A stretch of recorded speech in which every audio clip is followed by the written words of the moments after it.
হাসিনার জন্য একদিন এই দেশের জনগণ সকলেই আফসোস করবো। জুলাই কোনো আন্দোলন না ভাই, এটা তো অন্য কোনো রাষ্ট্র থেকে যুদ্ধ করে এরা দেশ ইয়ে করে না। ৭১-এই যুদ্ধ হয়েছে, একটা দেশ বারবার স্বাধীন হয় না, একবারই স্বাধীন। ৭১-এ যারা দেশের বিরোধিতা করছে তারাই বর্তমান মুক্তিযোদ্ধা, আর যারা দেশকে বাংলাদেশ উপহার দিছে তারাই হলো এই দেশের রাজাকার। ২৪ তো ওটা কোনো আন্দোলন হলো? এটা তো যে দেশ একটা সরকার হটানো আন্দোলন, এটা কোনো দেশের সঙ্গে যুদ্ধ হয় নাই যে এরা স্বাধীন করছে দেশ।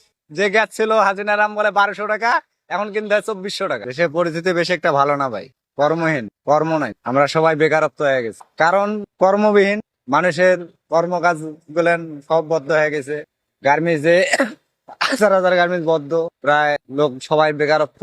এখন না পাই যে রিক্সা চালাইতেছি, চাকরি বাকরি না পাইয়া। বর্তমানে ২৪-এর যে আন্দোলন হয়েছে, এই জুলাই সনদ কি বাস্তবায়ন করা উচিত কিনা? জুলাই কোনো আন্দোলন না ভাই, এটা তো অন্য কোনো রাষ্ট্র থেকে যুদ্ধ করে এরা দেশ ইয়ে করে না। ৭১-এই যুদ্ধ হয়েছে, একটা দেশ বারবার স্বাধীন হয় না, একবারই স্বাধীন। ৭১-এই সঠিক। ওই রাজাকারেরাই আনছিল, যারা এই কথা বলছেন তারাই তখন স্বাধীনতা চেয়েছিল। বঙ্গবন্ধু রাজাকারগিরি করছে।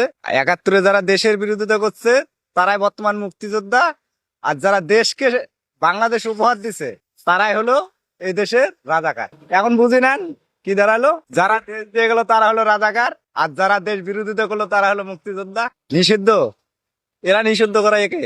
যারা দেশ দিয়ে গেছে তারাই এই দেশের সব সময় চিরজীবী হয়ে থাকবে, আর অন্যরা হাউ আসছে, এদের কোনো মূল্য নেই। এটা কেউ মানে না। সাধারণ জনতার কাছে গায়ে দেখেন দাঁড়ে দাঁড়ে যারা নিরীহ লোক, তারা সব সময় ওই ৭১-কেই ধারণ করে, অন্য কিছু না। ২৪ তো ওটা কোনো আন্দোলন হলো? এটা তো যে দেশ একটা সরকার হটানো আন্দোলন, এটা কোনো দেশের সঙ্গে যুদ্ধ হয় নাই যে এরা স্বাধীন করছে দেশ। এটা সাধারণ জনগণকে বোকা বানা হয়েছে। যাই হোক ভাই, আমি বেশি কিছু না কই। দ্রব্যমূল্যের দাম, কিছুটার দাম কমছে, শুধু আলুর দাম, মানে কৃষকের যেটা সার কিনতে গেলে ডাবল, বেচতে গেলে আর অন্য অন্য দ্রব্যের মাল নাগালের বাইরে।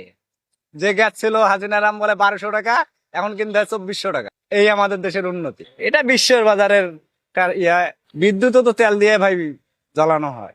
বিশ্ব বাজার যখন অর্থনৈতিক খারাপ, তখন আমাদের দেশেও খারাপ হতে পারে। তা আমি কেমনে কবো ভাই, আমরা তো আর রাজনীতি করি না, আমরা সাধারণ জনগণ। তবে হাসিনার জন্য একদিন এই দেশের জনগণ সকলেই আফসোস করবো। ওনার বিকল্প কেউ না, কোনো সরকার নেই।